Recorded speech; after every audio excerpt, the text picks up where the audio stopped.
Right now, people, just waiting for a few people to jump on.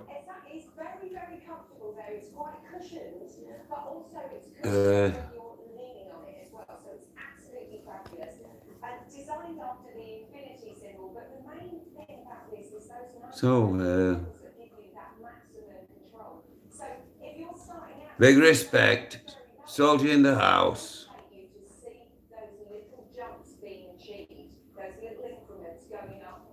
Big respect. Big respect, soldier in the house. Natty D, respect to you.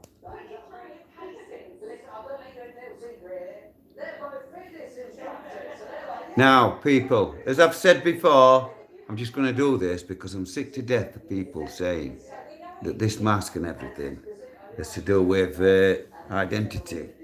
Well, without further ado, let's get that off. Let's get that off, people. And let me just sort this out, and I'll get back to you, people, because I am wound up like you wouldn't believe. Now, as I've said, the mask, for me, has never been about identity. Never been about identity. I'm not afraid of who I am. People know me for what I am. Now, a lot's happened since my live yesterday, so I'm probably going to go on a bit on this live. But I wanted to do this and come on this live to show that I'm not bothered about people seeing who I am. You've seen me before on other lives and other videos. I don't hide my face because of that. It's part of my character. That is all. Now, let me just sort this out, please, because I'm shaking. I'm twitching like mad, people, and that's because everything is getting a lot better. See what I mean? A lot worse.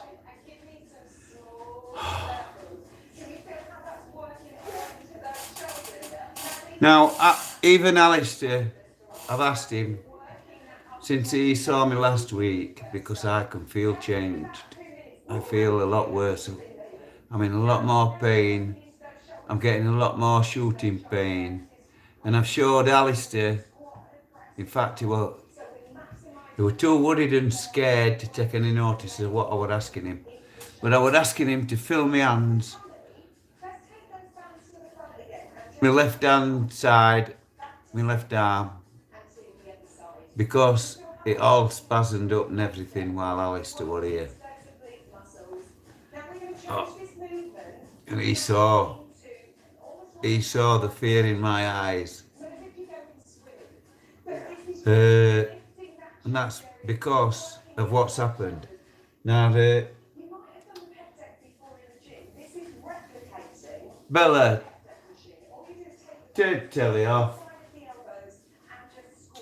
I think she's blanking me. I'm sorry about that, people. But what I'm going to do, let me just check on her. Yeah, just as well, because she's got Ideal World on, of all things.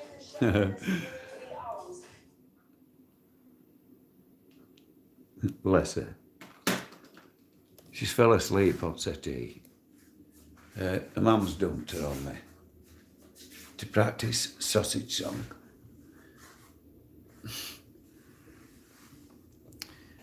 She's practicing sausage song, and she's got it. She's got it pretty good. She has got it pretty good. She says she wants to put it on. She says, can she wear a mask and then she can put it on TikTok. I said, listen, it's going on my YouTube channel first. I said, Free's little girl, she's only 6. And you ought to see the stuff she can do. She's proper clever. She's a credit to Live Free. I can't believe how clever she is, in fact. She can show me things. Do you mind how else? She does on an iPad.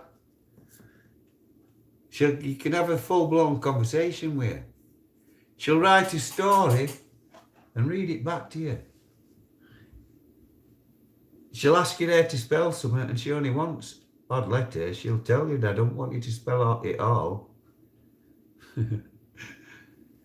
Now, I'm apologising again, but I'd just like to say, before it happens again, so without further ado, let me bring this up for you. Now, let me just get this right, people.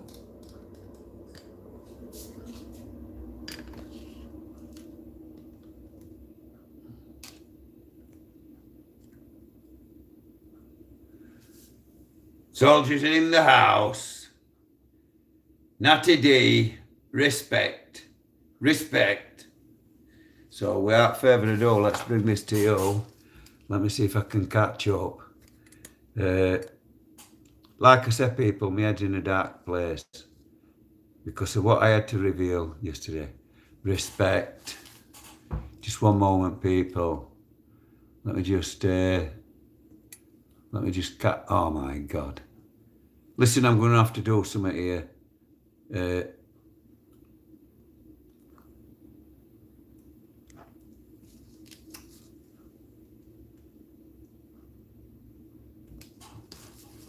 Respect. Soldier in the house.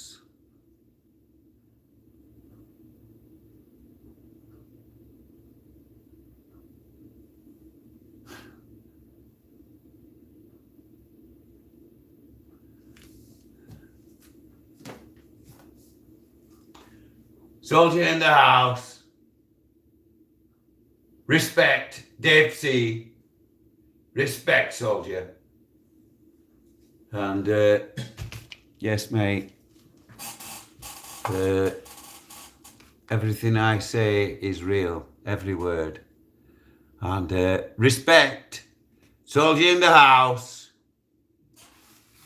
Soldier in the house. Respect, soldier. Patrick P.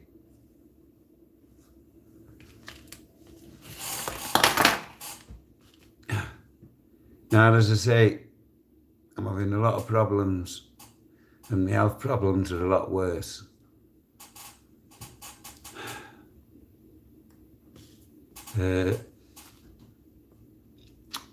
What I said on my live yesterday and what I revealed about the hanging.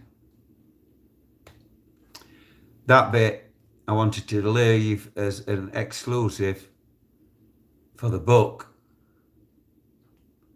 But because of where it kept taking me head, other audits were taking me back there and taking me back there, and I had to get that one out of the way. Because two events happened then. One was what I said about myself. And two, one of the things that created that was Sean Straw, who did it before me. And I've already revealed on other videos about Sean. He was in B2. I'm sorry, people. I were on B2. I were B2 #1 roll board. Sean, he were in #4 on the 4s. I were in #3, and this was before I'd even got Dark Kitchen. And Sean were already doing me head in. Because I pleaded guilty at court, that's how come I were over on B-Wing in Brown, starred up. Because, well, in Blue, sorry, not Brown. When you pleaded guilty, you're convicted. So you go in Blue. Even if you're still on remand, you go in Blue because you're convicted. You don't have, and your remand privileges have gone. So they put me on B4. I didn't mention this before as to how I got into the kitchen in the first place, because I didn't want to reveal that I'd also done it as well. Because at dark place I were in, and where it kept putting me. And as you can see, it's already done it to me again, because I'm thinking about it. And it's been doing my head in ever since. But I feel easier. I do feel easier because I've voiced it.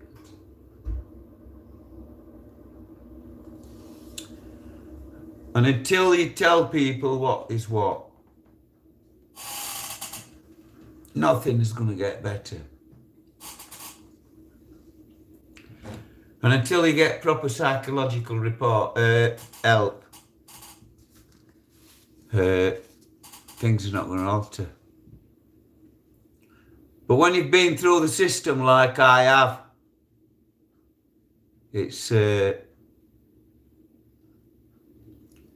very dark place, people. Now, what happened was Sean Straw, he was a local lad from South Kirby. His girlfriend were a constable at Pontefract. Now, what happened was Sean and his girlfriend split up. Big respect. Soldier in the house. Big respect. Oh.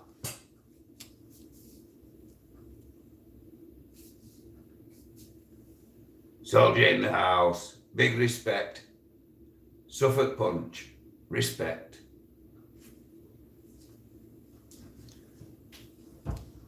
Now, as I said,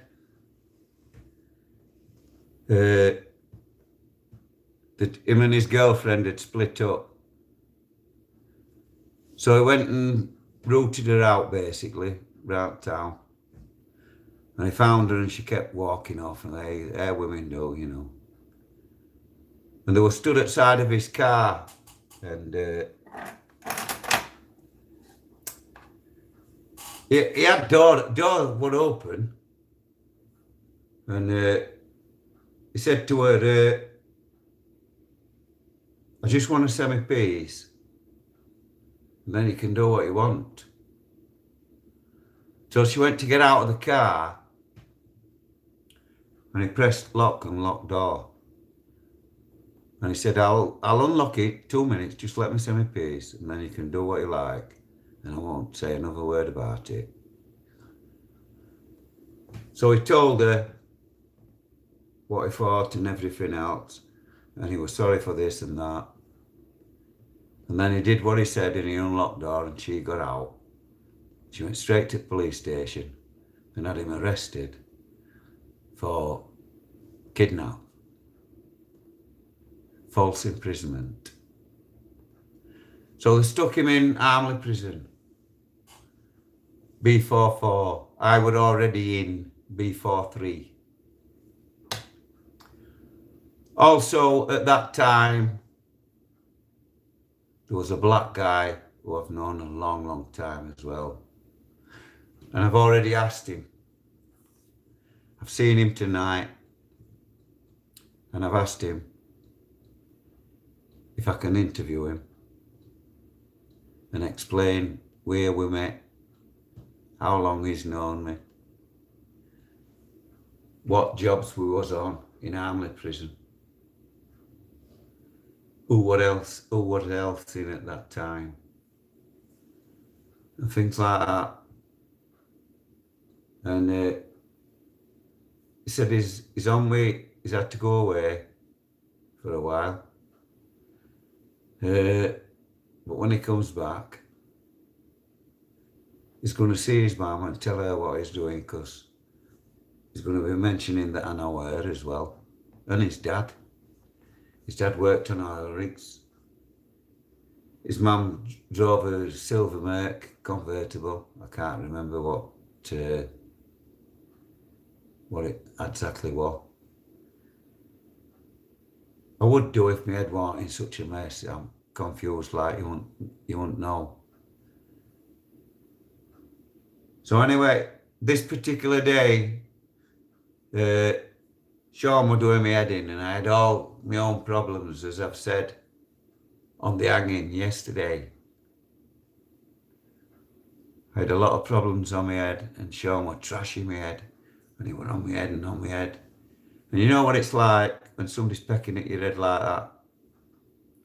And I said, Sean, listen, honest to God, on my life, I truly believe your lass just wants to learn you a lesson, mate. You can't do that. We know you didn't hit her and you didn't do this and you didn't do that. But that's not the point, Sean. You can't treat women like that. So anyway, he told me he was feeling suicidal. And because I knew what he should do and that, I told him to report sick. I made sure he went and reported sick. And I told him that he was to tell the doctor exactly what he told me. He was feeling suicidal and all that. Because I knew that they should put him straight in hospital wing. Not necessarily a strip cell, but they'll observe him. They'll put him on a ward.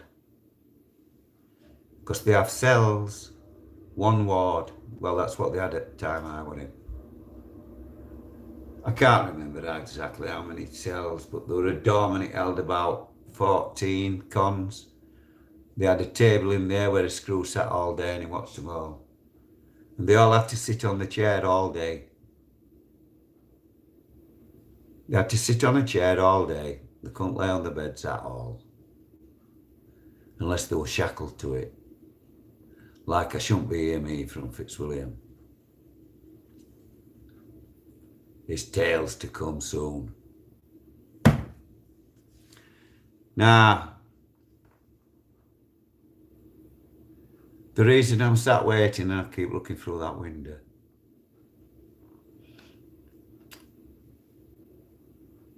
I revealed about two people.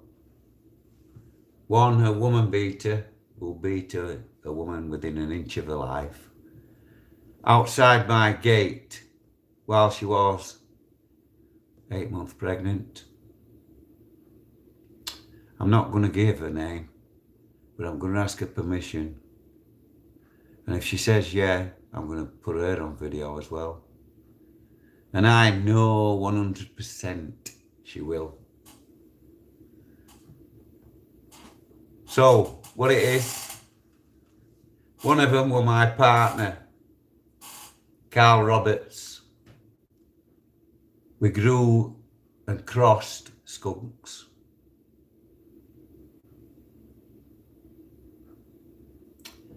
West Yorkshire Drug Squad tried to set me up. And the solicitor I was using at the time, who I'm also going to expose, but not yet. The solicitor set me up and ignored points of law, i.e. an officer admitting on tape that he had left a death threat, i.e. a crucifix at the end of my bed. And what happened was, my partner, I didn't know at the time, had already set me up. So we had a crop. I'm not telling you out now. I've already revealed my record. I've already told you. As far as skunk goes, I'm the man who knows. Now, what me and Carl did until he lost the plot. Because at the beginning he was a decent lad. But he showed a side of him I didn't like. Not one bit. So what happened, this scumbag? Like I say, he was my partner. And we grew skunk and we cross-strained. And we crossed. I've already told you this before, so all this information you can check back on previous videos. We crossed Afghani number 1 with Silver Pearl. Silver Pearl mother, Afghani number 1 pollinator. Then the seeds of that, when we let it seed, become the cross. That's the first generation cross. That's the best cross, first one. So then you have to feminize the mother plant. So you have to grow it big enough to get cuttings off it, take a cutting off it, keep the cuttings, head the mother off. As soon as it shows female, you can revert it back to 18 hours and it'll revert back. Then all the cuttings you took off, they can be sold. First generation cross, IPAC, we called it. That by crossing it with Afghani number 1, which is a big fluffy bud, very light. Silver Pearl is higher in THC and a more smaller but more compact, harder bud. So we ended up with a medium size harder bud. So and we called it IPAC. Ask anybody that's ever grown IPAC, because there is quite a few. We were selling hundreds of cuttings, hundreds. But he got greedy, didn't he?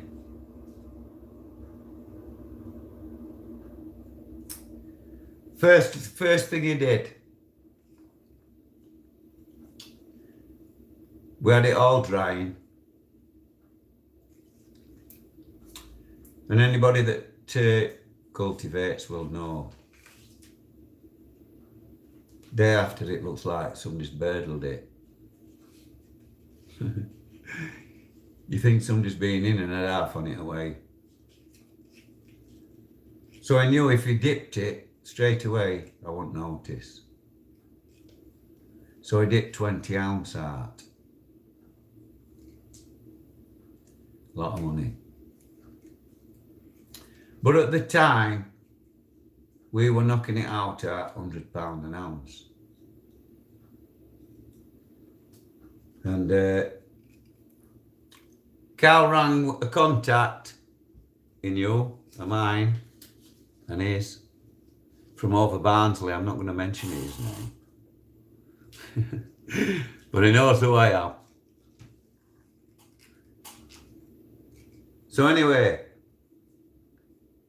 I kept looking at it and thinking, it's looking like something that's not right.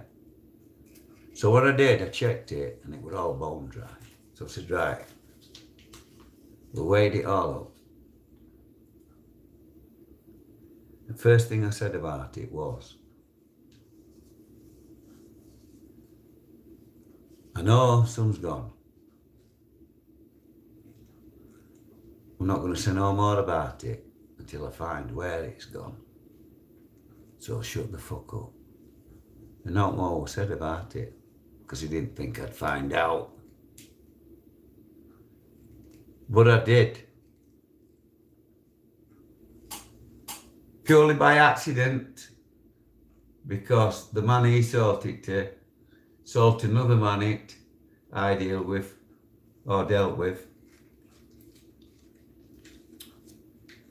And I went to his as well that night, same night as well. So anyway, he said, because it's you, no, I'll still have it, but I have just got a load. Here, look.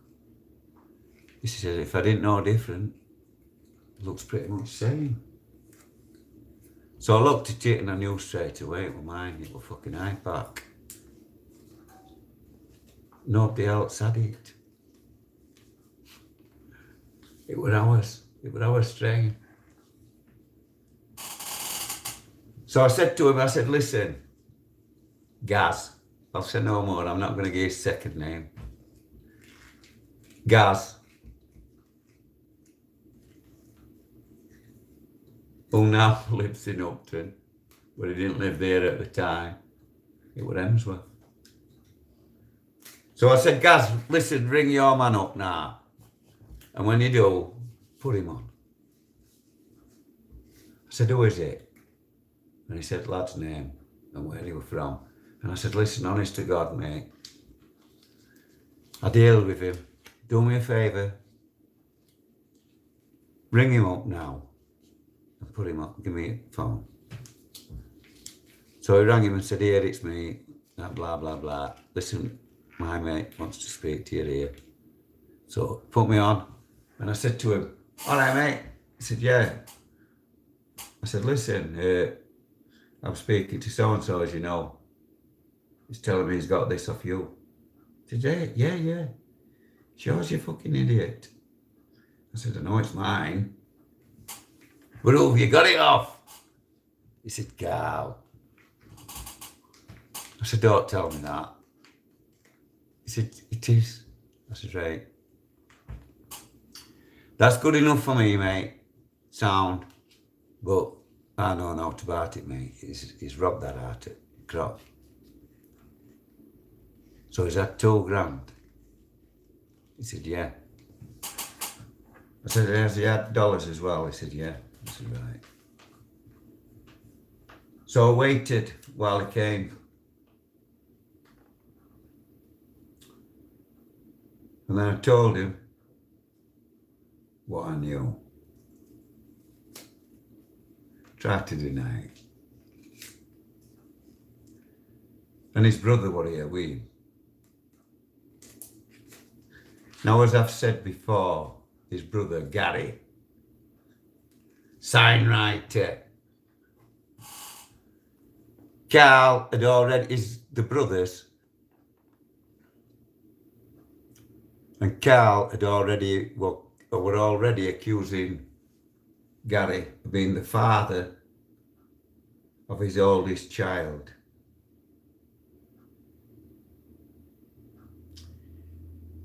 Carl was even saying she didn't even look like she'd come out of him.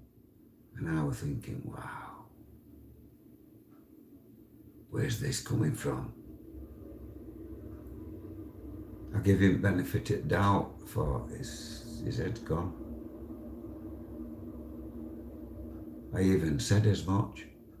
I said, he ain't responsible, lads. So anyhow, he insisted and insisted. So the day after, the day he'd beat her half to death outside. He beat her outside, 8 months pregnant, beat her black and blue. I couldn't believe it when I heard what was going off. I just came in like a caged polar bear. I had a big pile of skunk on kitchen floor. So I bagged it, threw it all in the bin liner, went running to the fucking front door. Excuse me for swearing. That's another couple of quid for a pig. I owe more money out. I can't believe how much I've got to spend on Monday. Last week, in towing fees, because my daughter is a carer for special needs, she can't just not have a day off. So it's been costing me £25 a day plus towing charge Plus, she's got no choice.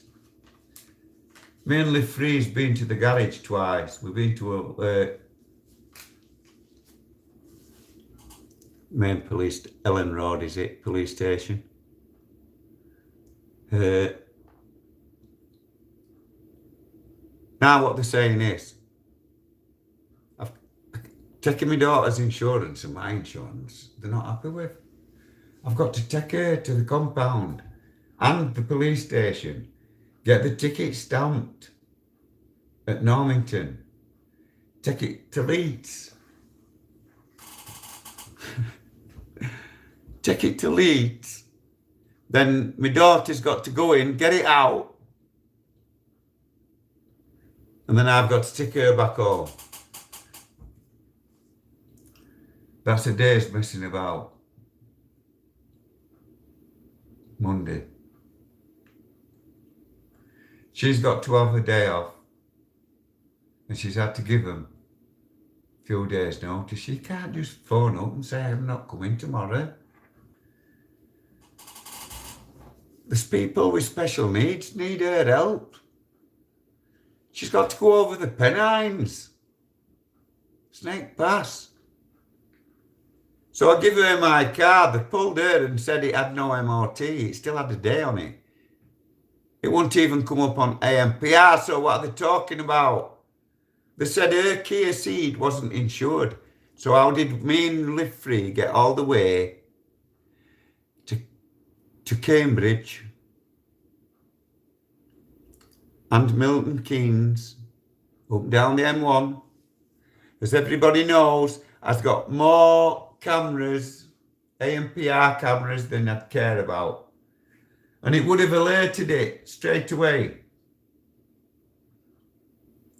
On every occasion, regardless of what mask I wear. The police know who I am, how long we've been there, how many there is of us.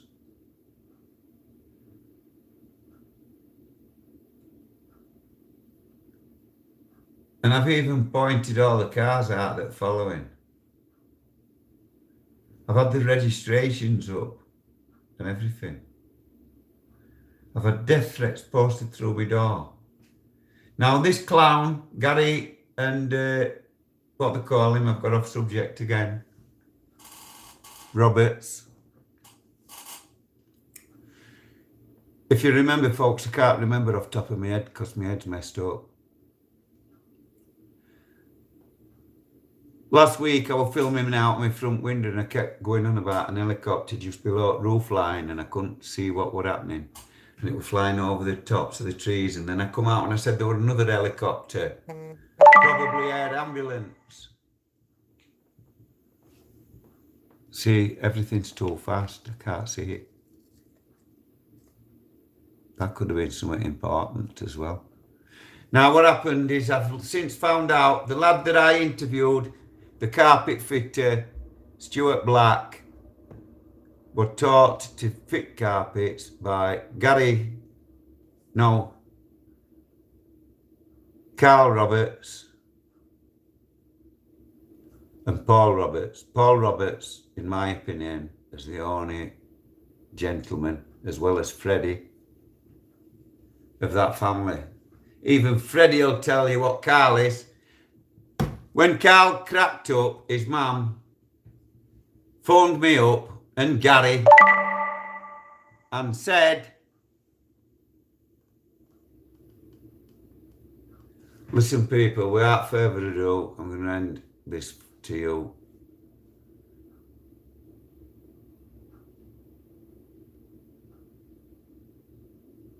Marty, that's coming up too quick, mate. I can't see it, mate. I don't know how to go back. I didn't touch this phone.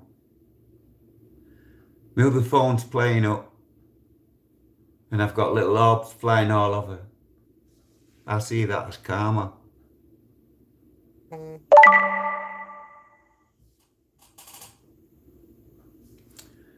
Sorry people, I'm going to have to end this live. Respect.